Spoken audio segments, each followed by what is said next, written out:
This is the story of the great god Ku and his coming to the island of Hawai'i. The skies were filled with flashes of lightning, loud cracks and rumblings of thunder. The people knew that something unusual was happening, but when he walked into their village, they did not know that Ku was a god. Ku lived among his people as a planter. With powerful hands, he moved huge piles of soil effortlessly. With his o'o, his long digging stick, he alone did the work of 20. Alongside the other men, Ku planted, weeded, and moved the earth, and his cheerful nature was pleasing to everyone around him.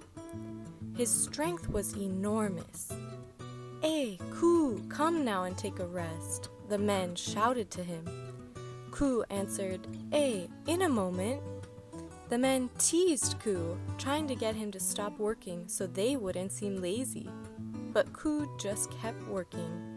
They knew there was something extraordinary about Ku, but the men never imagined that he was a god. Ku's muscular body attracted the attention of the young woman in his ahupua'a, the land division where they lived. When they saw him pass the hale kuku, the thatched kapa-making shed, women used their ie kuku, the heavy mallet, against the kua, the wooden anvil, to signal to one another. With a secret rhythm, thump, tap, tap, thump, tap, they were saying, "Here he comes." They stole glances at him and sighed, but they did not know he was a god. One day, Ku strolled in the forest valley. He saw a woman collecting kukui nuts from a candle nut tree. She would soon burn the nuts and use their black oil to print patterns on her beaten kapa.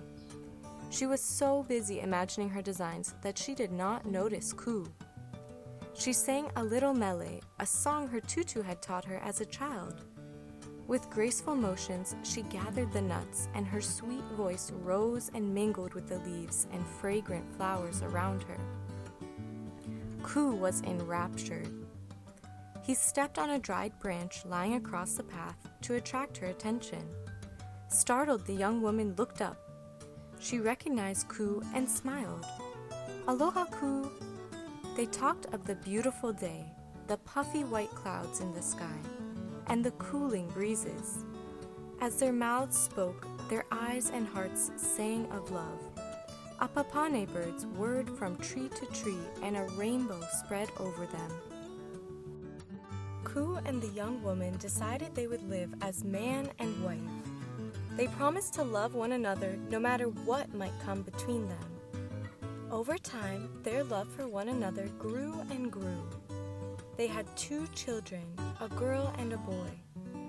The children loved and respected their parents and kupuna, their grandparents. Learning by observation and imitation, the children's days were filled with lessons about living a good life. After many years of peace in the village, a day came when the rain stopped falling.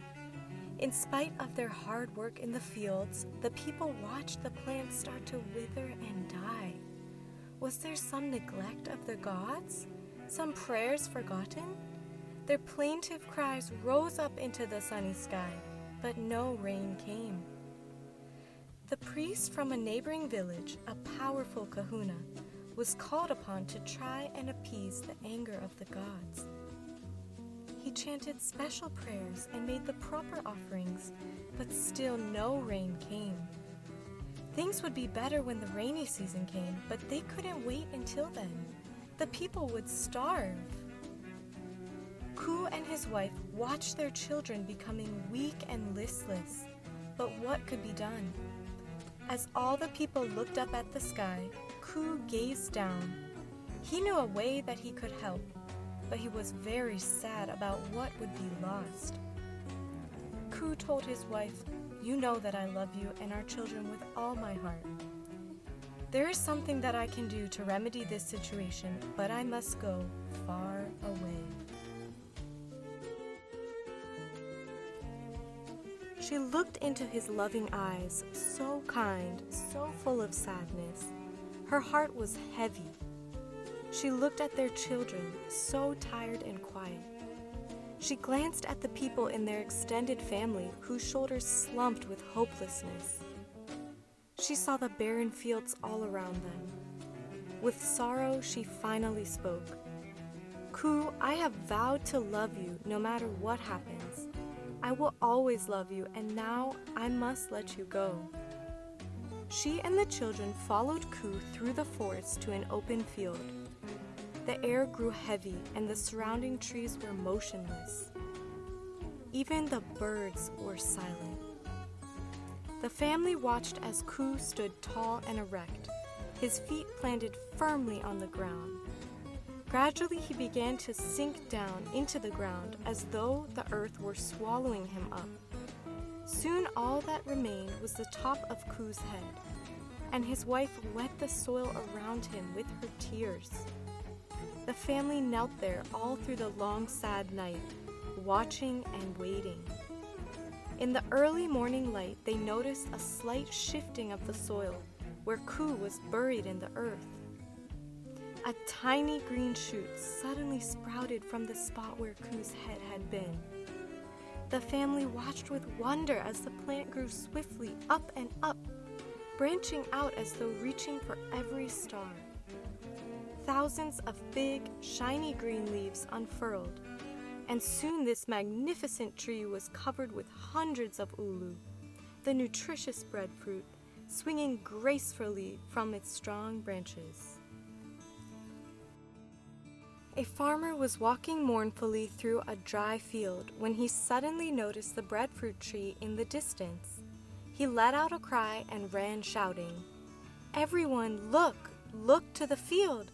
Come and see the giant tree where none was before!" People jumped up with excitement and ran to the tree. As the people arrived, Ku's wife sat under the ulu tree with her children standing over her. The people formed a great circle around Ku's family. Ku's wife then heard her husband's voice and she repeated his words out loud. "My body is the trunk of this tree and my arms are the branches. My hands are the leaves and my head is the fruit. The heart inside each fruit holds the memory of my words. Roast the fruit well, remove the skin, and then you and our children shall eat." With excitement, people from the village reached for the ulu, but suddenly the entire tree was sucked swiftly back into the ground with a swoosh. When they lowered their outstretched hands, the tree instantly grew back, big, strong, and tall, with breadfruit swinging from its reaching branches. A murmur was heard among the crowd, but all became quiet when they saw that Ku's wife was listening again. She then spoke his words. "Carefully dig up the new shoots around my trunk and share them with our ohana and our extended family and friends." And so she did.